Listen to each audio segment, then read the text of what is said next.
دوستو، فلیکسیبل لوگ ہی کامیاب ہوتے ہیں، جن میں اکڑ ہوتی ہے، جن میں انا پائی جاتی ہے، جو صرف ایسے کر کے چلتے ہیں اس لیے کہ لوگوں کو دکھا سکیں۔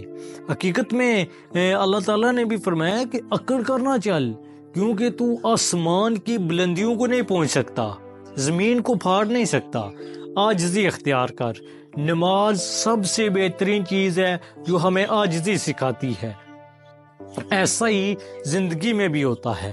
آج کامیاب لوگوں کی زندگی ہمیں یہ بتا چکی ہے کہ وہ لوگ کامیاب ہوئے جنہوں نے جھکنا سیکھا، جنہوں نے عاجزی اختیار کی، جو فلیکسیبل تھے، جو وقت کے ساتھ بدلے، جو وقت کے دہارے کے ساتھ چلے، جنہوں نے وقت کے ساتھ اپنے آپ کو آگے بڑھایا، انہوں نے کامیابیاں حاصل کی ہیں۔ اور وہ لوگ جو اب اپنی انا کے ہاتھوں مجبور ہوتے ہیں، جنہوں نے اپنی انا کے درخت کو پانی دینا ہوتا ہے، اس کو بڑا کرنا ہوتا ہے، ان میں جھکاؤ نہیں پایا جاتا، وہ پھر سوکھے ہوئے درخت کی طرح ایک ہی ضرب لگانے سے ٹوٹ جاتے ہیں۔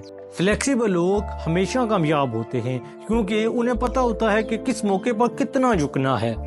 وہ جھکنے میں پہل کرتے ہیں، معاف کرنے میں پہل کرتے ہیں، اور سب سے بڑھ کر اللہ تعالیٰ کے حضور حاضر ہوتے ہیں، اس کے سامنے جھک جاتے ہیں، اس کے سامنے سرنڈر کرتے ہیں۔ نماز نہ صرف ہمیں جھکنا سکھاتی ہے بلکہ مکمل طور پر ہم نماز میں عاجزی اختیار کرتے ہیں، سرنڈر کر دیتے ہیں۔